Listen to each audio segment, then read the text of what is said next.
Welcome to Your American Dream. I'm Anisha Jennings, and today we have a special episode featuring Wendy Cocke, whose journey as a woman engineer proves that flexibility doesn't mean settling for less, it means creating more. Get ready to discover how one engineer's bold negotiation transformed not just her career but her entire approach to success. Hi, Wendy. Thank you so much for being here today. Hey, it is so great to be here. Thank you for having me. Of course. So, Wendy and I, when we met for our intro call, we spoke about so many things. As engineers, we connected, and that you have written these beautiful books that are best-selling books, and how you brought your engineering experience into your books. I know you're not an immigrant or a woman of color, but I just couldn't pass this episode because we just wanted to talk about women in engineering, women in tech, and the difference you can make. So thank you so much again for being here. So tell us a little bit about your journey of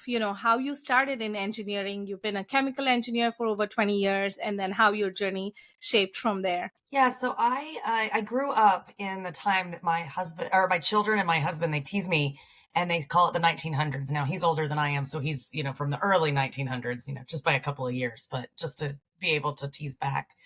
In that time, there wasn't a lot of flexible options. I grew up in a family that had a small business. I actually thought my mom was a stay-at-home mom. And I thought that because she worked out of our house all the time. But I didn't know that what stay-at-home moms didn't usually run entire manufacturing businesses out of the house. So to me, this idea of what it meant to be stay-at-home is very different than what most of my peers experienced with stay-at-home moms. But what it gave me was an insight into the way business works and into the insight into the way that we can choose our own destiny, right? We can define success differently. For me, my mom didn't want to go back to work when she became a mother. And unfortunately, we just didn't have the resources to let her not work. The family still needed her income. And so my parents figured out how to make money with her staying at home. Throughout my life, they did all sorts of things. My youngest memories were in the quality control department. So I tease that in a family business, if you're in the family, you work in the business. I think many of your listeners probably have that same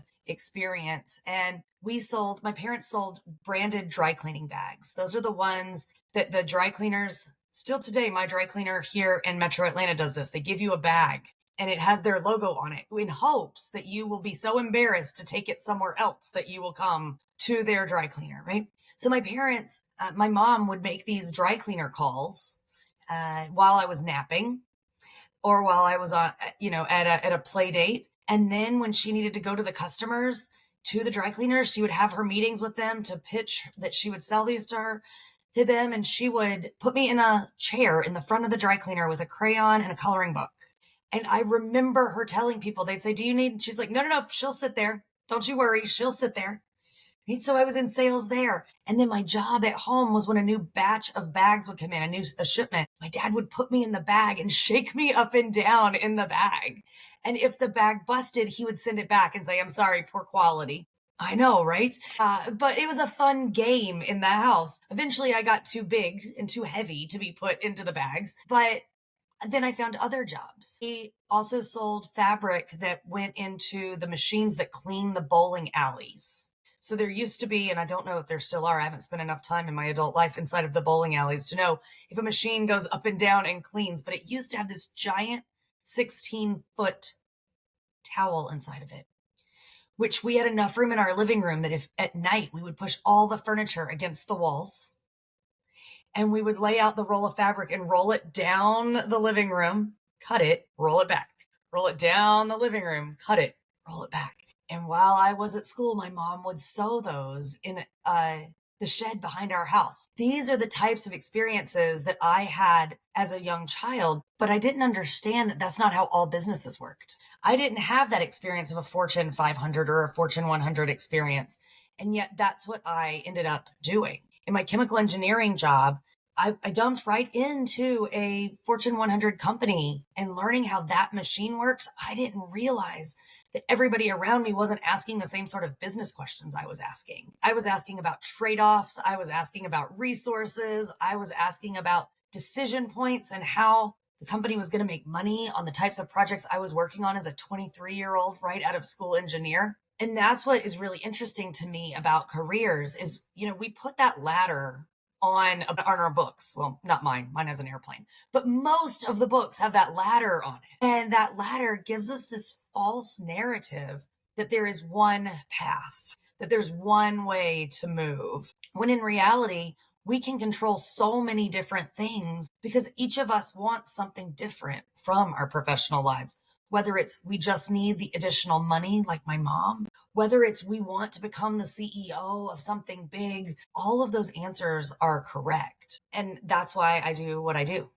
I spent 20 years doing chemical engineering, loved it, loved everything about it. But when I got laid off in 2022, it was definitely not the job I was going to jump right back into. My husband and I had dreamed about what we were going to do when we retired, and I didn't really plan on retiring in my early 40s. So I call this phase my first retirement. But now I take that 20 years of experience and I am able to leverage it in program and project management. So myself and an army of 1099 employees that I have built relationships throughout my career work with mid-sized companies who are on that precipice of we need something more than the tribal knowledge that we've always done. But we're not that big Fortune 100 company, and we definitely can't afford to bring in these consultant firms that these big companies use. So we come in and help with program and project management and management consulting. I got the opportunity to really start to understand my words. We can talk a little bit about the book writing process, but that was something I never thought I would do as an engineer. I had bought in to this lie that you can either be good at math and science or good at English and social studies. And that's just a lie. And then there was this gap I couldn't fill. I had been running our undergraduate program at a major med device company for about 7 years when I got laid off. So when an opportunity came up to join the faculty back at my alma mater and help teach in biomedical engineering, I jumped at the chance, right? So this first retirement for me is about piecing together all the things in my life that I love and figuring out how to pour into those areas. Amazing. Thank you so much for sharing all of this. And, especially your early life, that is so remarkable that, your mom did all of that and the impact it had on you. So you spoke about a flexible work arrangement that you had to work with your boss, and how did that work out? How did, what prompted that, and where did it go? Yeah, so when I was pregnant with my oldest, who gets his driver's license in a few weeks, I felt like I was failing at everything. I was trying to still be that strong, independent woman engineer, the one who figures out what needs to happen and goes out there and kills it and drags it home and cooks it and does all the things, right? That's what we do as women engineers. We are trained to go conquer the world. And I couldn't figure it out. I couldn't wrap my head around how I was going to piece it all together. I'd gotten some really good advice, which was don't quit before maternity leave. The advice was, well, they pay you for part of maternity leave. If you quit, they don't. So if you're going to quit, at least quit after maternity leave. And I said, okay, I guess I can do that. I'll quit after maternity leave. But while I was on maternity leave, I had this existential crisis where I was like, I can't be home all the time just doing this. It didn't fill what I needed in me. I felt like I was letting people down. I felt like I wasn't living up to whatever potential I had that people had poured into me to send me to college, to help me get on my feet. My husband came home and I said, I have to go back to work. This was just one random day, right? He had been at work. I was at home with the baby. I was like, I have to go back. He said, okay, fine, let's do it. Now that was a total change. He and I had talked before we got married that I wanted to be a stay-at-home mom. Now remember, I thought stay-at-home moms also ran businesses, so maybe it wasn't a fair conversation, right? His view of stay-at-home and mine may have been very different. But I told him, I said, I have to go back. And he said, let's do it. Let's go back and we'll figure it out. So, we got daycare lined up and we got all the other things that we needed. And I wasn't back a few weeks before I was like, what have I done? Because now I was failing at being a wife and I was failing at being a mother and I wasn't fully present at work. So I went to my boss and I said, I've got to figure out something else. And this was in a period of time before the pandemic when we still plugged computers into walls to get internet, when you either worked at the office or you had a whole home office where you sat. There wasn't this work at the kitchen counter work in what I call my mobile office, which is just a fancy name for I'm working out of my car. It took me 11 months to convince them to let me go part-time. It was one of the most challenging things I've ever done in my life, and yet it was a turning point. I have not worked a full-time job since then. I was told by people I was throwing everything away. I was told by people, why would you do this? You're just setting us back.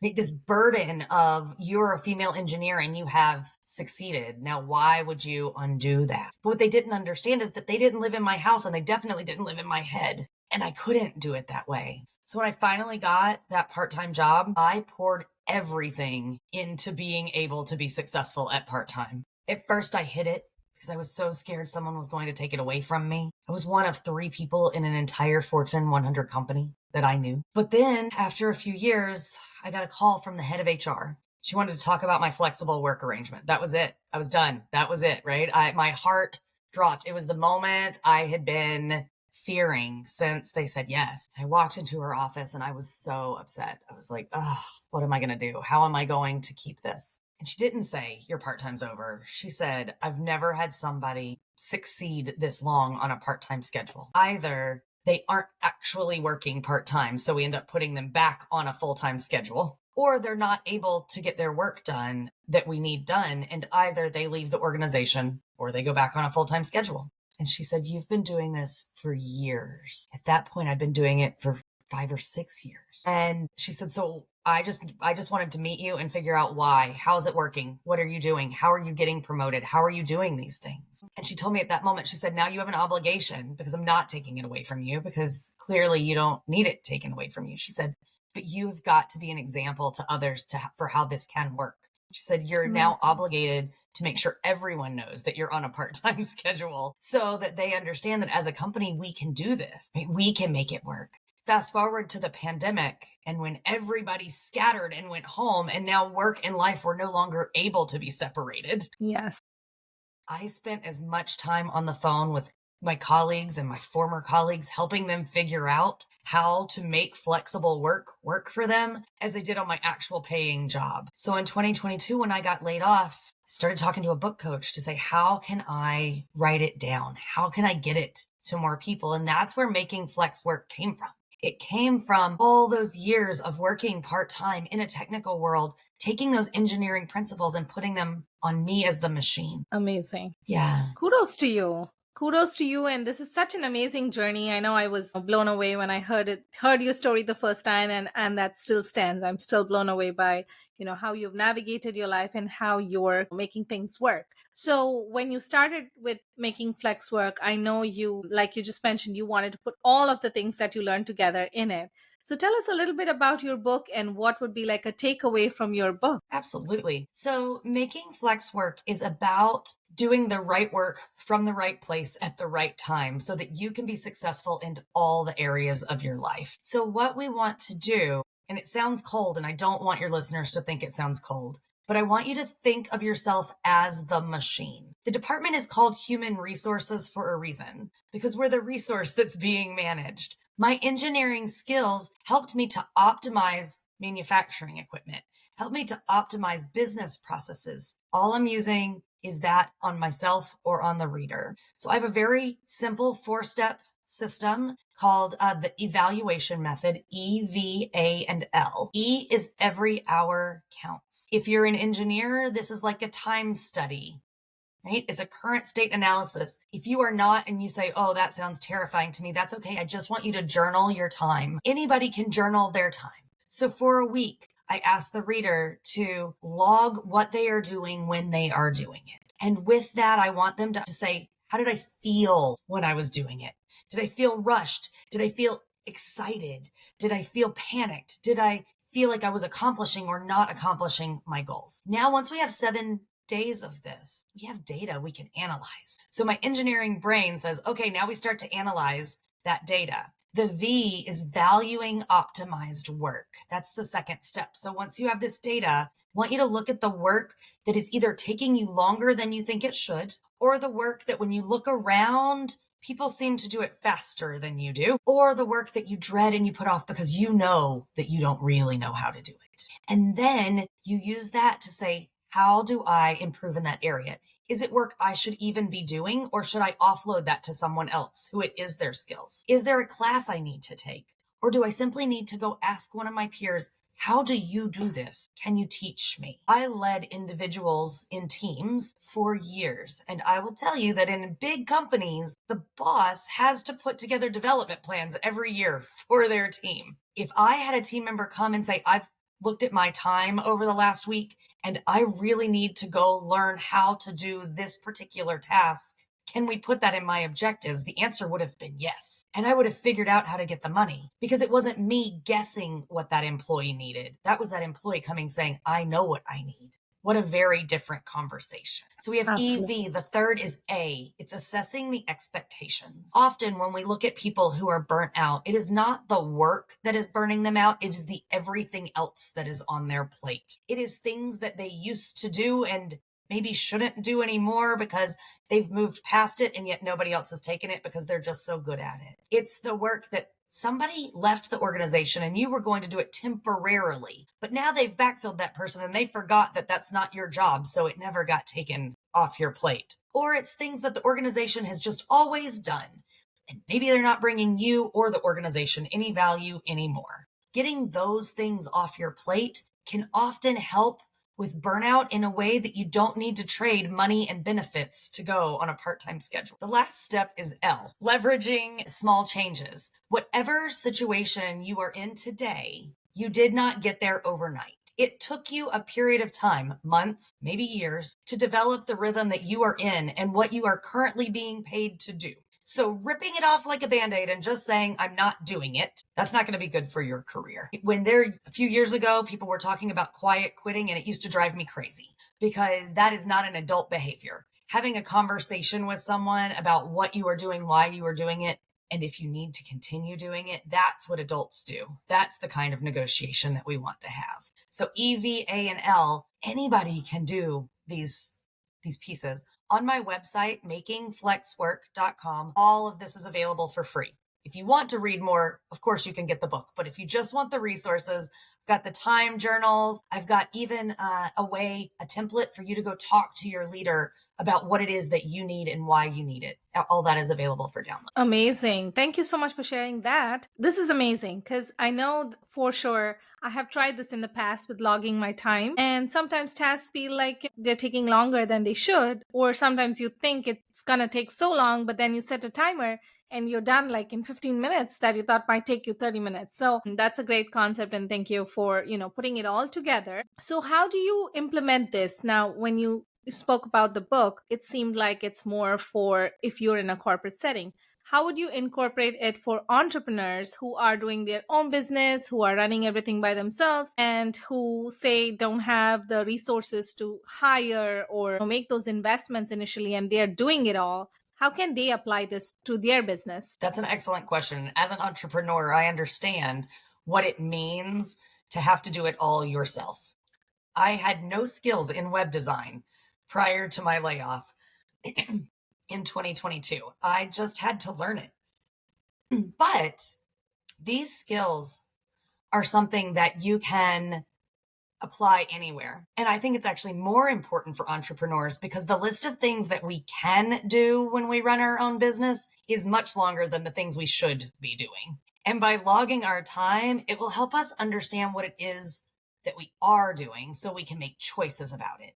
I don't know about you and your listeners, but I know that when I get into something that is really interesting to me, I often spend much more time on it than it brings value to my business. I also know that when I have those tasks that do not seem interesting to me, I often rush through them, and then I end up having to repeat work and clean it up, and it takes much longer than it should because I didn't do it thoughtfully the first time. So these tools can help you block time. For instance, in my business, I block off 1 hour at the end of each month just to clean up the financials, because I know throughout the month I'm doing what I need to be doing, but I need every 30 days to make sure everything has a nice, neat little bow on it. So I know that time gets blocked in that week. I also know that I am not a graphic artist. So when I wrote both of my books, I reached out to my network to figure out who do I know that is a graphic designer. Sure, I still had to pay someone, but I wasn't just going out on the open market Both my books were designed by a woman whose son is friends with my son, who runs her own graphic design business. She was so kind to me in the early days of my business when I was just having coffee with a friend, telling her what I was going to do. And I said, but I don't even have a logo for my business. And she said, Wendy, I'll tell you what. I will just make a logo for you. I know you don't have any money right now. I'll make you a logo. But whenever you decide to write that book, I want to be the one who does your book cover because I don't have one of those in my portfolio yet. So Lovely. free logo now, pay me for book cover later. And I said, Okay. absolutely. When I was writing Making Flex Work, that first book, as an engineer, I had been told that I didn't have the skills in English. Right? Those are the skills. That's not overtly, but that's the message that we tell people when we ask them to pick math and science, English, or social studies. I was so nervous that I wasn't going to be good enough at the writing part. And I have another friend in my mom community. I don't know how many of your listeners have this whole like mom force behind them, but they should really tap into it. Right? And I have one who I did not know is an editor and a writer for the Atlanta Journal-Constitution, which is the biggest paper in Atlanta. I just knew her as this child's mother, right? And she said, Wendy, just share your document with me. Let me look at it. I'll tell you what it is. And the first thing she said is, I can tell you're old because you put 2 spaces after every period. I didn't know that wasn't a thing anymore. For your listeners, if you're over the age of 40, just so you know, only 1 space after a period now. I had no idea. Yes. Right. So she was able, and she did all of that just out of the kindness of her heart. She said, I want to see you succeed. Let me do this. I bought her some coffee. I bought her some wine, right? I paid a professional editor for Making Flex Work, but Leslie is the editor of credit in my second book because I said, you know what? I know that you can do this and you know my voice. Help me with it, right? So for your team and your listeners who say, I just don't have the money for it, bartering is not a thing of the past. The way small businesses thrive is by partnering with other small businesses to give each other what they need. So as you're going through your list and saying, oh, I don't have those skills, sure, you can go on Fiverr and figure it out, but maybe look around in your community, look around at the people that you already associate with and figure out if any of them have the skills because they already are invested in you. They already want you to be successful and will be willing to work with what you have in many instances. Absolutely. Community is such a blessing to be part of a community and always tap into those resources. Thank you for sharing that. So tell us about your second book, Reimagine Your Work. What is it all about and what is the takeaway over there? Sure. Reimagine Your Work is going to be the one that probably resonates the most with your entrepreneurs in your listening audience. Because I was raised in a small business, I've always sort of had that small business mindset, even when I worked in a Fortune 100 company. And Reimagine Your Work is about helping those readers who think I'm just stuck as a part of the machine. I don't know what it is that I can do to drive myself forward. I'm just following the steps in my organization. And I want to say that is just not true. Every one of your listeners and every one of my readers is already running a small business. It sells exactly one product, and that product is themselves. Right? So I run a business, it sells me. Now, that makes a lot of sense today as a speaker and as a consultant. But when I worked in those Fortune 500 companies, I was also selling me. I was selling me to my hiring manager. I was selling me to the president, to the CEO, to the next hiring manager. If you're thinking about going out and getting a job somewhere else, those other potential hiring managers are all your buyers. So if you can wrap your head around the fact that you run a business, then why would you not run your career strategically like a business owner? What is your brand? Who is on your board of directors? What's your strategic plan? How are you investing in your own features and benefits, the R&D department? What is your quality control? So I help the reader understand how to take these very standard business functions and put them on themselves so that they can, in fact, define that career the way they want to. The subtitle of the second book is actually Managing Your Career Like It's Your Business. And that is exactly what it's aimed to do. Help people understand that they have a lot more control over their career than they may think they have. That's amazing. That is such an interesting way to say it because you always, when it's like a job and business, it's always treated differently. So to think about treating your job as your business, that's a great concept.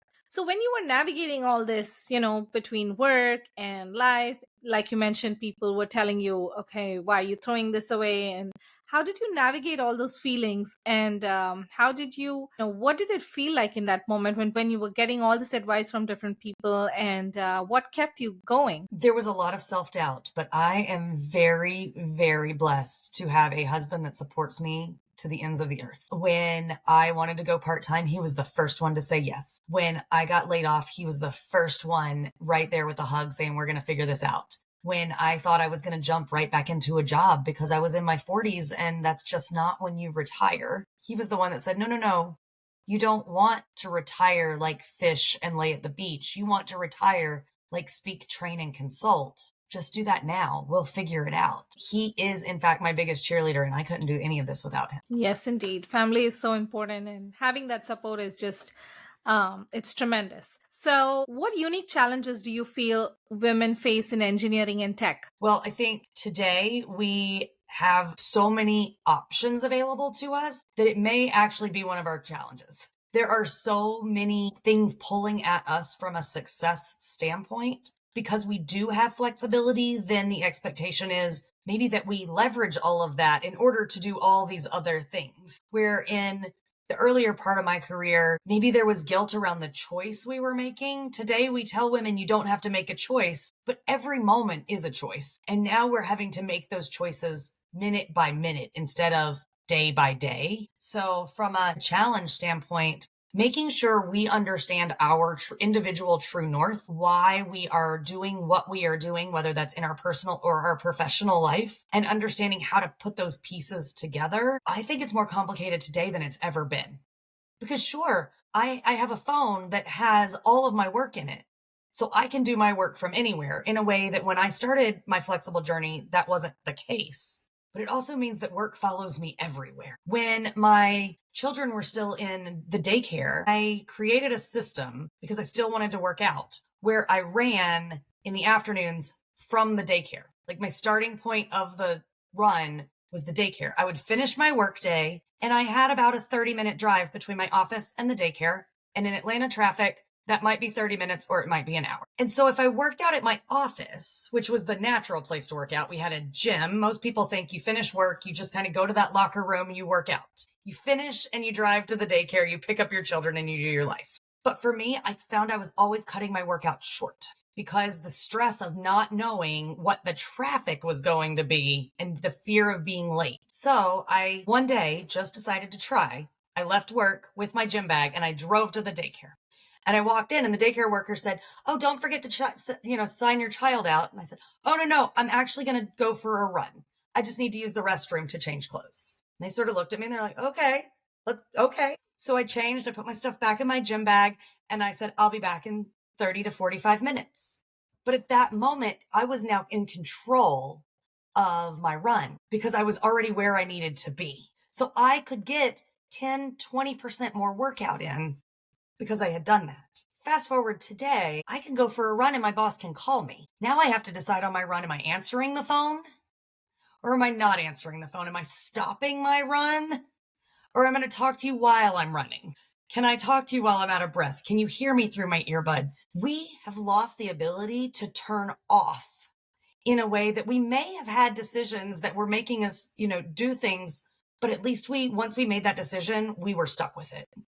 Today, this ability to second guess every single decision we're making with our time is by far the biggest challenge that we have as women because we're prioritizing minute by minute. Indeed. Indeed. I totally agree with you. The digital challenges are way harder than, just working on machines or doing something with your hands. And, that's so true. So if somebody would like to work with you or reach out to you or purchase your books, what's the best way to reach you? Excellent. So as I said, I am not a web designer, so I'm going to give you 3 websites, but you only have to remember one because they all point to the exact same place. So if you can remember the title of either book, Making Flex Work, Reimagine Your Work, or my business, Engineering Leadership Solutions, all of those will take you to my website. The books are available on Amazon in paperback or in digital download. They're also available on all your other paperback version websites that you might buy your books at. I do not have them as audiobooks yet. That has just not been an investment of my money and time that I have been able to figure out how to do in my small business, but I do know that Kindle will read it to you,